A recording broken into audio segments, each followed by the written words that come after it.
एक समय की बात है। किसी नगर में एक साहूकार रहता था। उसके घर में धन की कोई कमी नहीं थी, लेकिन उसके कोई संतान नहीं थी, जिस कारण वह बहुत दुखी रहता था। संतान के लिए वह प्रति सोमवार का व्रत रखता था।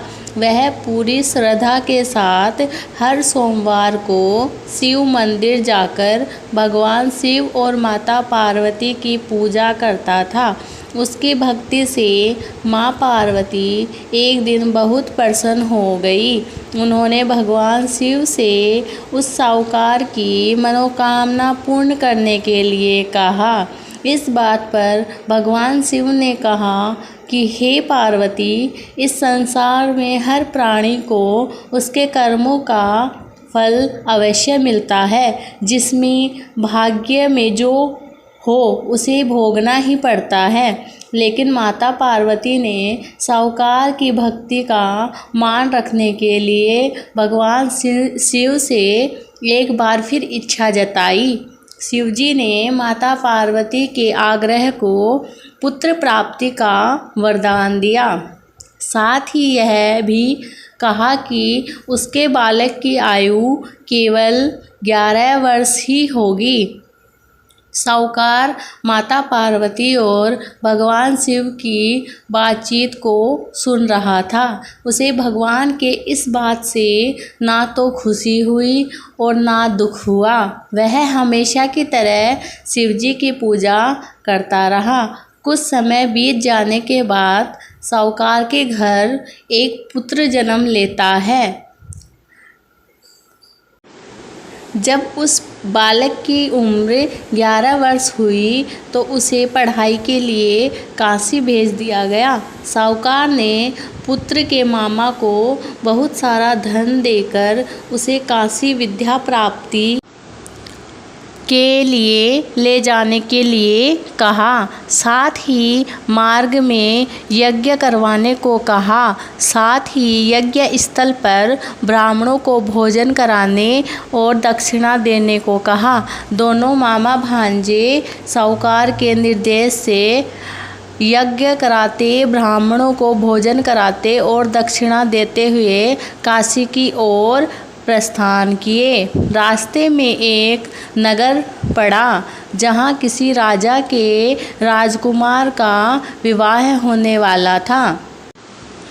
वह राजकुमार एक आँख से काना था। राजकुमार के पिता ने अपने पुत्र के काना होने की बात छिपाने के लिए एक चाल सोची। साहूकार के पुत्र को देख सोचा, क्यों न इस लड़के को दूल्हा बनाकर राजकुमारी से विवाह करा दिया जाए। विवाह के बाद उसको धन देकर विदा कर दूंगा, फिर राजकुमारी को अपने नगर ले जाऊंगा। इसी तरह वह साहूकार के लड़के को दूल्हे के कपड़े पहनाकर राजकुमारी से विवाह करा दिया। लेकिन साहूकार का पुत्र ईमानदार था। उसे वह बात अच्छी नहीं लगी। उसने मौका मिलते ही राजकुमारी के चुन्नी के पल्ले पर लिख दिया कि तुम्हारा विवाह तो मेरे साथ हुआ है, लेकिन जिस राजकुमार के साथ तुम्हें भेजा जाएगा वह एक आँख से काना है। मैं तो काशी पढ़ने जा रहा था, तब राजकुमारी ने चुन्नी पर लिखी बात पढ़ी तो उसने अपने माता पिता के यह बात बताई। फिर राजा ने अपनी पुत्री को विदा नहीं किया। बारात वापस लौटा दी गई। दूसरी तरफ साहूकार का बेटा मामा के साथ काशी पहुंचा। वहां जाकर उन्होंने यज्ञ किया। जब लड़के की आयु 12 साल हुई, उसी दिन यज्ञ करवाया। लड़के ने इस दौरान अपने मामा से कहा, मेरी तबीयत थोड़ी ठीक नहीं लग रही। मामा ने उसे सो जाने के लिए कहा। शिवजी ने वरदान के कारण कुछ ही समय में साहूकार के पुत्र के प्राण निकल गए। भांजे को मरत देख मामा ने विलाप शुरू कर दिया। संयोगवश उसी समय शिवजी और पार्वती उधर से गुजर रहे थे। पार्वती ने भगवान शिव से कहा, स्वामी, मुझे इसके रोने के स्वर सहन नहीं हो रहे हैं।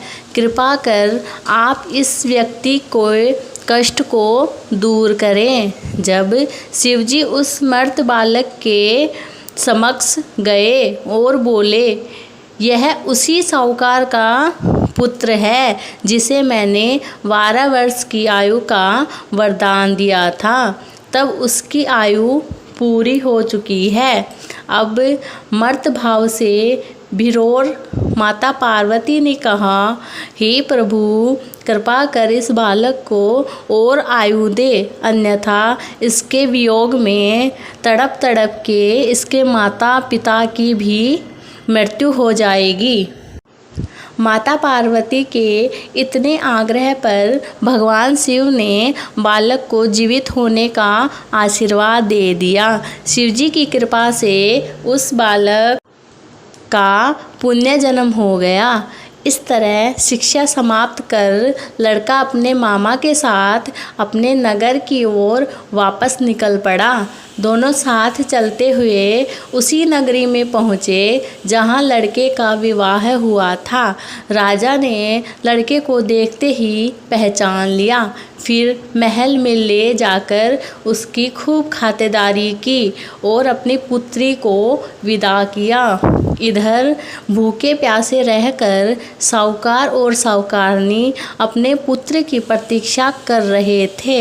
उन्होंने अपने बेटे की मृत्यु का समाचार मिलने पर स्वयं के प्राण त्याग देने का प्रण रखा हुआ था, परंतु अपने बेटे को जीवित होने का समाचार पाकर वह बेहद प्रसन्न हुए। उसी रात साहूकार के सपन में भगवान शिव आए और कहे,